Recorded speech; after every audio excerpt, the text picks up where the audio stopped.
ცუდადაა ჩვენი საქმე ყველასი. ბოლო 3 წელია ეს დავალებას ვერ მისცემ ვერავის. ხელოვნურმა ინტელექტმა ადამიანის ინტელექტი კი არ ჩაანაცვლა, არამედ გონება გამოგვითავისუფლდა, მაგრამ ამავე დროს ეს ხوار გვაშტერებს.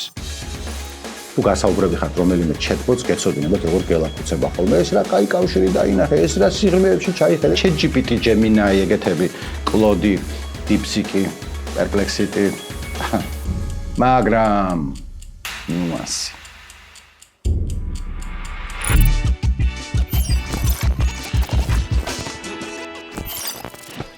ხელოვნური ინტელექტი ყველა მაგაზე ლაპარაკობს, არავინ იცის რამდენ რამეს აკეთებს, რამდენ რამეს აფუჭებს, კიდევ სფერო არ დარჩა, სადაც რაღაც რევოლუციური ცვლილებები არ ხდებოდეს, დიზაინი, მედიცინა, წარმოება, ომი, მშვიდობა, განათლება.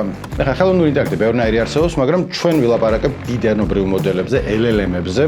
ზუსტად რა არის და როგორ მუშაობს, მაგის დეტალური ახსნა არ გვინდა, მე თვითონაც ხა ბოლომდე არ მესმის, მაგრამ ChatGPT, Gemini, ეგეთები, Claude, DeepSeek, Perplexity, მაგის მეტი რა არის. ხოდა, სხვა საკითხებთან ერთად, რომელიც ხელოვნური ინტელექტის ამ აფეთქებამ წამოჭრა, ეს არის ხალხს უმუშავარს დატოვებს თუ არა, მსოფლიო ეკონომიკა ხო არ წამოგვექცევა თავზე, საავტორო უფლებები კიდევ რაღაცა უამრავი.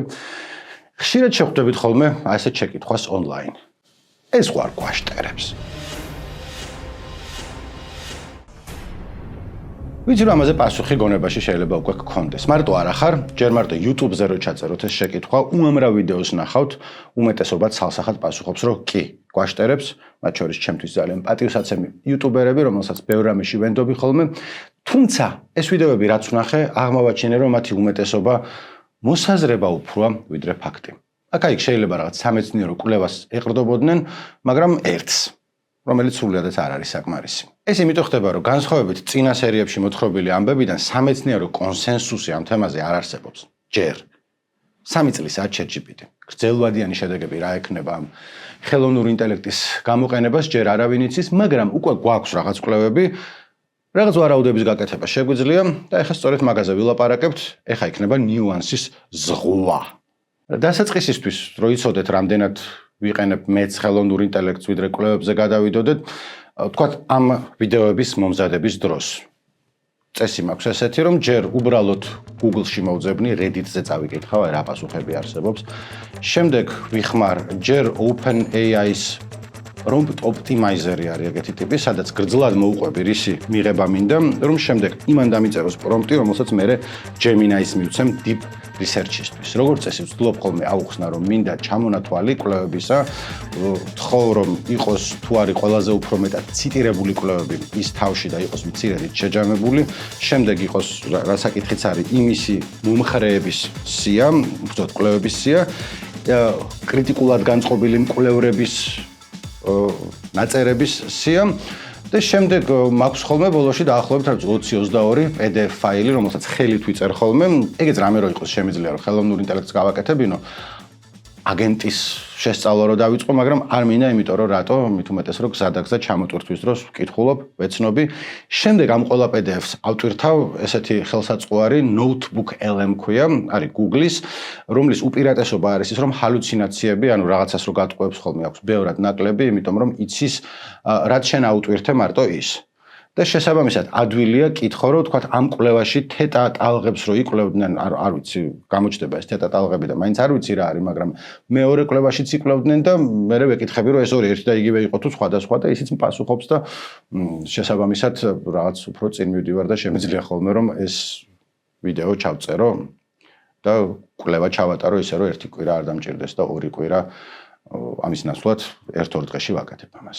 მოკლედ ეს notebook LM-ი თუ დაგაინტერესებთ, ცალკე პატარა ვიდეოში აგიხსნით, აქ ახლა მაგდენით რომ არა გვაქვს, მაგრამ იმის თქმა უნდა, რომ ცხადია ამ ყველაფრის გაკეთება ხელოვნური ინტელექტის დახმარების გარეშეც შემეძლო უბრალოდ მეტ დროს წაიღებდა თითო კვლევის ბოლოს ბიბლიოგრაფიის შესწავლა, დადგენა რა არის მნიშვნელოვანი, მერე წაკითხვა, ხელით გახაზვა, ამოწერა, წყაროების ერთ ცალკე დოკუმენტში შენახვა და მგონია რომ რახან ვიდეოსთვის ვაკეთებ ამ კვლევას, სისწრაფე და მოსახერხებლობა არის მნიშვნელოვანი, მაგრამ ამავე დროს ისიც მგონია რომ სამაგისტრო ან სადოქტორო ნაშრომისთვის რო ვაკეთებდე და მაგ შემთხვევაშიც ამ ხელსაწყოებს გამოვიყენებდი, იმიტომ რომ ძალიან მაცდურია და თან არასწორი არ არის აკადემიური არაკეთილსინდისიერება კვლევაში გეხმარება უბრალოდ ადამიანს, მაგრამ ხომ არ მერჩივნებოდა რომ ხელით გამეკეთებინა ეს ყველაფერი, იმიტომ რომ გონებაში უკეთესად დამლექოდა და თქვა ჩემი საქმე პროფესია რო იყოს, ერთი თვის მერე, ორი თვის მერე, ერთი წლის მერეც ეს ყველაფერი უნდა ვიცოდე. ხო და მგონია რომ რაღაცას დავკარგავდი ეს რო ხელოვნური ინტელექტის მეშვეობით გამეკეთებინა. ბევრი ადამიანია ვინც ამბობს რომ ხელოვნური ინტელექტი ვაჩლუნგებს, რომ twins აზარმაცებს, twins ალპობს კიდევაც წამიკითხავს. მართლა ეგრეა? ჯერ ერთი twin რო ალპება გასაგებია და მეცნიერები რას ამბობენ, რა პროცესი შეიძლება მუშაობდეს ამ შემთხვევაში. მოდი ვნახოთ.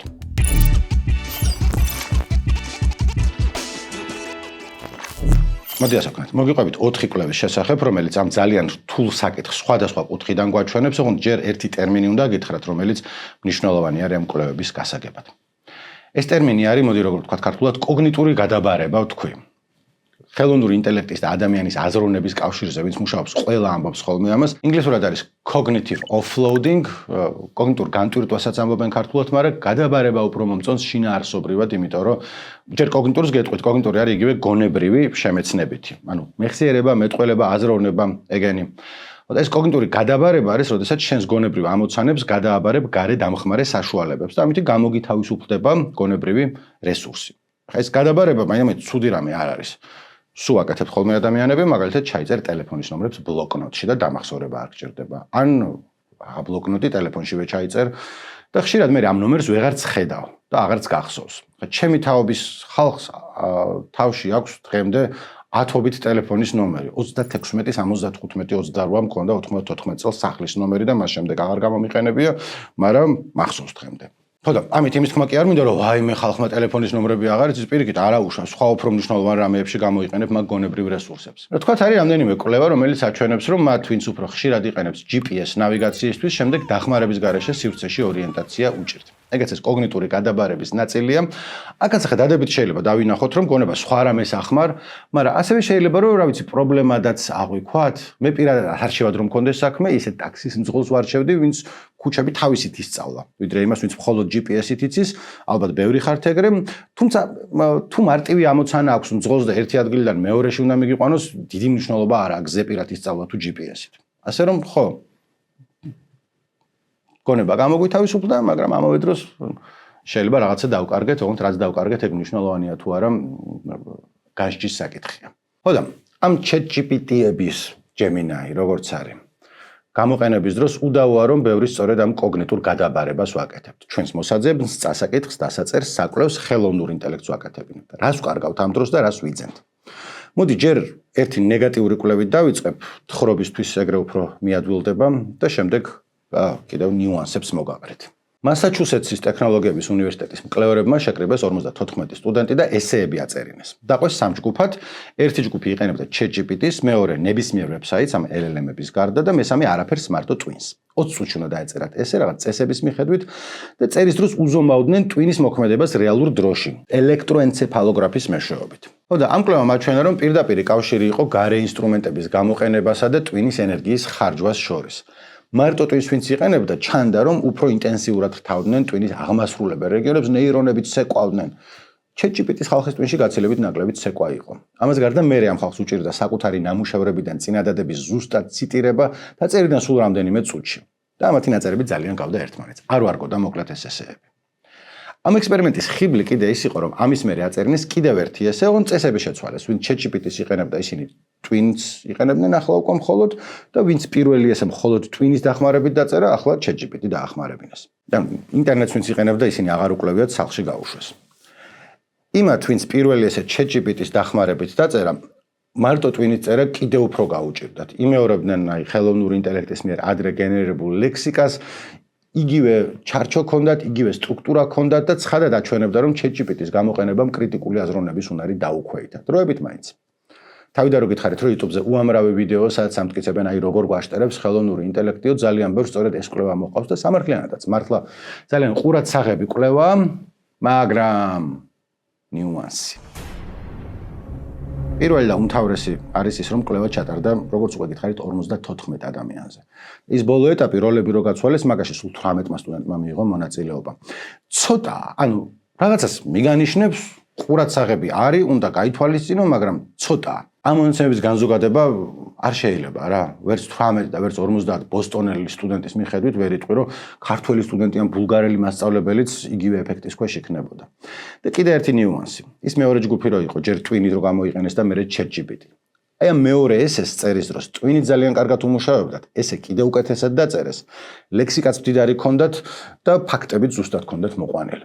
ყველაზე კარგი ნამუშევრები იყო ამათი. ანუ ჯერ Twin-ი, მერე ხელოვნური ინტელექტი. ამ კვლევის ავტორები წერენ, რომ ძალიან მნიშვნელოვანია, როდის გამოიყენებ ამ ხელსაწყოებს.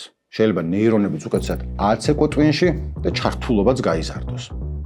აი კიდე ერთი კვლევა, რომელიც ამას გავს და შეიძლება კიდევ სხვა კუთხით დაგვანახოს საკითხი, ეს ჩინელი მეცნიერების კვლევა, ამათ 12 მონაწილე ყავდათ და ამათაც ელექტროენცეფალოგრაფი დაამაგრეს თავზე. ესეებს არ წერდნენ, რაღაც რთული სამსჯელო ამოცანები ჰქონდათ, ჯერ მარტო უნდა ეკეთებინათ და მერე ChatGPT-ის მეშვეობით. ესენიც ორივე დავალების შესრულების დროს ზომავდნენ Twin-ის სიგნალებს. აკვირდებოდნენ ორ რაღაცას, ფრონტალურ თეტა ტალღებს და P300 ამპლიტუდას, რომელიც რა დაგიმალოთ წარმოდგენა არ მაქვს რა არის და არც ვაპირებ რომ გავიგო რთულია, მაგრამ როგორც თავად უწერიათ, ის პირველი აჩვენებს გონების დატვირთვას და ეს მეორე გადაწყვეტილებების მიღებას. ალბათ უხთოდ არის გამარტივებული, შეიძლება ნეირომეცნიერები თუ მიყურავთ ვინმე მწყევლიდეთ ახლა, მაგრამ მგონია რომ ძალიან არასწორიც არ არის და ამ ვიდეოს მეშვეობით გამოდგება. ხოდა, შედეგი იყო ასეთი. თეტა ძალა ბევრად მცირე იყო ChatGPT-ის გამოყენების დროს, მარტო მუშაობასთან შედარებით, რაც იმას ნიშნავს, მოკლედ რომ გონება ნაკლებად დატვირთული იყო. ოღონდ ამ კვლევების შეფასებით ეს იყო კარგი, იმიტომ რომ ამ დროს გაიზარდა P300 ამპლიტუდა, რაც თურმე იმას ნიშნავს, რომ Twin-ი უფრო გადართულია გადაწყვეტილებების მიღებაზე და ინტეგრაციაზე. და კიდე ერთი ტერმინი უნდა ავხსნა, ბოლო არის, იმიტომ რომ ეგრეა საჭირო რა. მოკლედ, ამ კვლევის თანახმად, ამ შემთხვევაში ხელოვნურმა ინტელექტმა ადამიანის ინტელექტი კი არ ჩაანაცვლა, არამედ ხარაჩოს როლი შეასრულა. ეს ხარაჩო არის ტერმინი პედაგოგიკიდან და განათლების მეცნიერებებიდან და ზოგჯერ ეგრევე ინგლისურად გადმოვაქვთ ხოლმე scaffolding-ი, მაგრამ რატო? ხარაჩოა ქართულად და ჩვენც ეგრევე ვთქვათ #ხარაჩო, #წერე ქართულად. იდეა არის, რომ მასწავლებელმა ზუსტად იმდენი დახმარება უნდა აღმოუჩინოს მოსწავლეს, რომ მან შეძლოს მერე დამოუკიდებლად გააგრძელოს დავალების შესრულება და მერე აღარ უნდა დაეხმაროს. ანუ როგორც ხარაჩო გამოიყენება ხოლმე მშენებლობისას, დამხმარე ნაგებობას უშენებ და მერე აშორებ.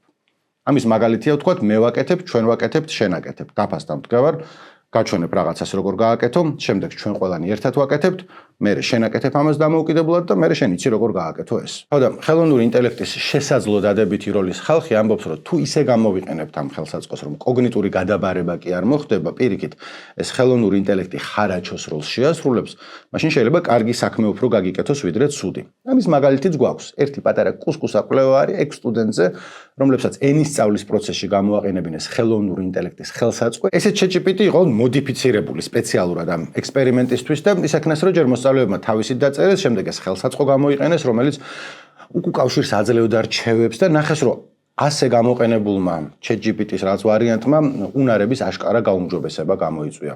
6-დან 5-მა გააუმჯობესა მინიმუმ 1 კრიტერიუმი, 1-მა 3 კრიტერიუმი, ანუ ეს კრიტერიუმი იყო რა ვიცი, შედარება, კონტრასტი, ანალიზი ეგეთები. და გარდა ამისა, ხელოვნური ინტელექტი ძალიან ეფექტიანი აღმოჩნდა მოტივაციის ინსტრუმენტად.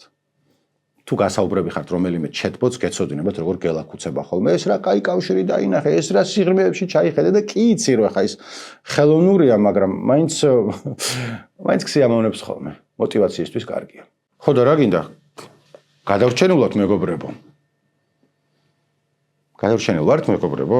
მოდი სანამ გადარჩენილები ვართ, კიდევ ერთი პოზიტიური კვლევის შედეგებს გაგიზიარებთ, ოღონდ ბოლოში რო იცოდეთ, თქვათ პოზიტიური არ გამოდის. დაახლოებით 1 წლის წინ Wall Street Journal-მა გამოაქვეყნა სტატია დაეხმარება ხელოვნური ინტელექტი მუშაკებს თუ ავნებს მათ. ამ 26 წლის ბიჭმა მოულოდნელი პასუხი ნახა. ესეც სათაური Wall Street Journal-ია, მაგრამ მაინც კაი მოზრდილი სტატია იყო, ეს 26 წლის ბიჭი, დოქტორანტური სტუდენტი ფოტოზე არის გამოსახული და აქეთ-იქით უდგანან ერთ-ერთი ყველაზე სახელიანი ეკონომისტები. ერთს ახლა დარონ აჯემოღლუს ნობელი აქვს აღებული და რაც კიდევ უფრო მთავარია, ვიკიპედიის ქართული გვერდიც კი აქვს. ანუ დიდი ამბავია რა. ამ სტატიაში იყო ძალიან დაწვრილებით ლაპარაკი ამ ბიჭის კვლევაზე, რომელიც ცალსახად აჩვენებდა, რომ ხელოვნური ინტელექტის გამოყენება დიდად მნიშვნელოვნად და ცალსახად ზრდის მუშაკების ეფექტიანობას, მაგრამ ამას ზრდის ამ მუშაკების კმაყოფილების ხარჯზე. და იყო ლაპარაკი იმაზე, რომ ხო ცოტა უკმაყოფილო შეიძლება იყოს მუშაკი, მაგრამ სამაგიეროდ რამდენად ბევრად უფრო ეფექტიანი იქნება, რა კარგია ეს ყველაფერი. რა კარგია პირდაპირ ესე არ ვთქვამთ ხადია, მაგრამ იგულისხმებოდა რა. ეს კვლევა ჩაატარა რომელიღაც დიდ სამეცნიერო ლაბორატორიაში. 1000 მეცნიერი იყო და Wall Street Journal-ი ყველა სადოქტორო ნაშრომს კი არ აშუქებს ეგრე. იშვიათობაა. ეს ბიჭიც ზომიერად ცნობილი გახდა სხვადასხვა გადაცემებში დადიოდა, ლაპარაკობდა თავის კვლევაზე, გარანტირებული ჰქონდა ბრწყინვალე მომავალი. გარანტირებული ექნებოდა რო არ გამოეჭირათ. რაში გამოეჭირეს? ყველაფერში. მის უნივერსიტეტს არ უთქვამს კონკრეტულად, დეტალურად თუ რატო აღარ უჭერდა მხარს ამ კვლევას, მაგრამ ბლოგერებმა და იუტუბერებმა ჩაყვეს ცხვირი და მოკლედ არ ჩაუტარებია იმას კვლევა. ანუ შედეგები კი არ გააყალბა, მთლიანად გამოიგონა. რატომ მოგიყევით ეს ამბავი? იმიტომ რომ ხელოვნური ინტელექტის უკან ახლა დგას ძალიან დიდი ფული. დიდი არა, უდიდესი, 100 მილიარდი დოლარი უახლოეს წლებში რო ლაპარაკობენ ტრილიონებს ახსენებენ, წარმოუდგენელი თანხები არის, ვერც გაწვდები მაგას. რაც იმას ნიშნავს, რომ ძალიან დიდი შანსია, რომ კვლევა, რომელიც რაღაც დადებით კავშირს დაინახავს ხელოვნურ ინტელექტსა და რა ვიცი, აი ნებისმიერ რამეს შორის უფრო აიტაცებენ ამ კვლევას, უფრო დაატრიალებენ და მასზე ილაპარაკებენ. შეიძლება სრულიადად სწორი და კარგი და მეცნიერული კვლევა იყოს, მაგრამ იმას ვამბობ, რომ ამ საკითხთან დაკავშირებით განსაკუთრებული სიფრთხილე არის საჭირო. აგერ Wall Street Journal-მა ახალგაზრდა ყალთაბანდი ვერ ამოიცნო და პრეპრინტ კვლევაზე სტატია გამოაცხო, ჯერ გამოქვეყნებული არ იყო. ნუ მე რაღაც გამოქვეყნდა, მაგრამ მაინც. მეორე, ეხლა რაც კვლევები ვახსენეთ, ყველა არის რამდენიმე თვის წინანდელი, ყველა არის მცირე ზომის და შეიძლება აღმოჩნდეს, რომ როდესაც ამათ ჩემზე უფრო საქმეს ჩახედული ხალხი უფრო გამოწვლილვით შეისწავლეს, ნაინახო რომ ზოგს ხარვეზი აქვს, ზოგის შედეგების გამეორებაა შეუძლებელი, ზოგის არ არის. მანდ შეიძლება აღმოჩნდეს, რომ ზოგიერთი ნეგატიური შედეგი, რომელიც დავინახეთ, არც ისეთი საგანგაშო ყოფილა, გამოჩნდება ეგ ყველაფერი. მით უმეტეს, რომ არ ვიცით, რომ ეს ხელოვნური ინტელექტი და LLM-ები საით მიდის. ჯერ სავარაუდოდ განვითარება არც კი დაუსრულებიათ. ეხლა ზოგი ჭკვიანი ხალხის აზრით რევოლუციური ნახტომია ამ სფეროში უკვე განხორციელდა და ამის მერე ესენი კი გაუმჯობესდება, მაგრამ პრინციპში იგივე იქნება, ცოტა უკეთესი. სხვა არანაკლებ ჭკვიანი ხალხი ამბობს, რომ რამდენიმე წელიწადში შეიძლება სულ სხვა დონეზე ავიდნენ და ჯერ სადახართ სუპერ ინტელექტს უნდა მიაღწიონ. არ ვიცი, ანუ ერთიც პროფესორები არიან და ტვინიკოსები როგორც იტყვიან და მეორენიც. შევხედავთ საით წავა და როგორ წავა. ჯერ ესე აი კვლევაზე დაყრდნობით რომ ზუსტად თქვა რა მოხდება, არ ვიცით, მაგრამ მე ჩემთვის, ჩემი მოსაზრებაა ესა, ესეთი დასკვნა გამოვიტანე და შემიძლია რომ გულში დავიტოვო, რომ ცუდადაა ჩვენი საქმე ყველას. იმიტომ რომ ყველა კვლევაში, სადაც ამ ხელოვნური ინტელექტის დადებითი როლია ნაჩვენები, ხაზგასმით არის აღნიშნული, რომ ეს არის ამ ინსტრუმენტის ფრთხილის სწორი გამოყენების შედეგი, რომ ხარა ჩონ დააგო, რომ გამოზომილად უნდა დაიხმარო. ვინ შვება ეგრე? არა დარწმუნებული ვარ, რომ არაერთი თქვენგანი სწორედ ასე ზომიერად, ფრთხილად, კარგად იყენებთ, მაგრამ ვისაც სადმე გისწავლებია, თან შეხება ქონიათ იმ ხალხთან, რომლებიც ამ ხელწყოწს იყენებენ მოჭარბებულად. აუ, ნანახი გექნებათ, რამე ჩემსაც გეტყვით. მე ვასწავლი სხვადასხვა უმაღლეს სასწავლებლებში, 20 წელია დაახლოებით, ადრე დავიწყე. ბოლო 3 წელია ეს დავალებას ვერ მისცემ ვერავის. ეხლა პლაგიატი მანამდეც იყო გავრცელებული, საიტებიდან აკოპირებდნენ და კიდე მანამდეც ხა ბავშვობაში თემებს გვაწერინებდნენ სკოლებში და მე მისაღებ გამოცდებზე ქალთა სახეები ვეფხისტყაოსანში, საერო და სასულიერო მოღვაწეები გრიგოლ ხანძთელში და ეს ხა რეალურად კი არ უნდა გემსჯელა, უნდა დაგეზეპირებინა რაღაც და ის გადმოგეტანა ბურთელზე. არაფერში მსჯელობაში და კრიტიკულ აზროვნებაში ალბათ არ გეხმარებოდა, მაგრამ მგონია რომ აი ეს ხელოვნური ინტელექტით დაწერილი თემები სხვა კიდე სხვანაირი ჭირია. კი უქნიათ რომ მთელი ნაშრომი copy-paste-ით იყო დაწერილი, მაგრამ რამდენიმეს სხვები არ შვებოდნენ, ესე უმეტესობა არ შვებოდა და გადმოწერის დროსაც რაღაცას სწავლობდა, როდესაც სულ სხვა გიწერს, მაგ დროს მგონია რომ ისედაც წერა ყველას უჭირდა ხოლმე. წერის გარეშე აზროვნება გიჭირს ადამიანს. მაგალითად გული მაგ ახეთქილი, მაგრამ ერთი იმით ვიმშვიდებ თავს, რომ ახალი ტექნოლოგიები უმცროსებსაც ყოველთვის საშიშად გვეჩვენება. ვინც ის აქაც ეგეთი ამბავია. იქნება არაუშავს. იქნება მართლა ხარაჩვევად გამოვიყენოთ ეს ხელოვნური ინტელექტი. თქვენ რას ფიქრობთ? კომენტარებში შეგიძლიათ დაწეროთ, როგორ გეჩვენებათ ეს ხელოვნური ინტელექტი დაგვაშტერებს თუ არ დაგვაშტერებს. მადლობა ყურადღებისთვის. გამოიწერეთ ყველაფერი რაც გამოსაწერია, ანუ ისინი ხელს მიშლიან და ხა უბრალოდ ვლაპარაკობ და ძალიან კარგი არის, თუ ანუ არ ხელს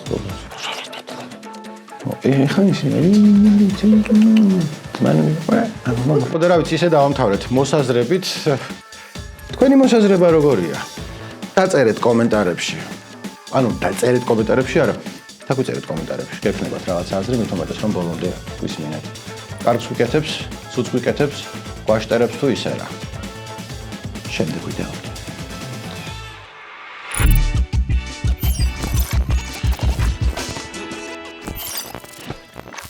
რა არის? პუზია. სადღაც წავიდა. შეშინდა.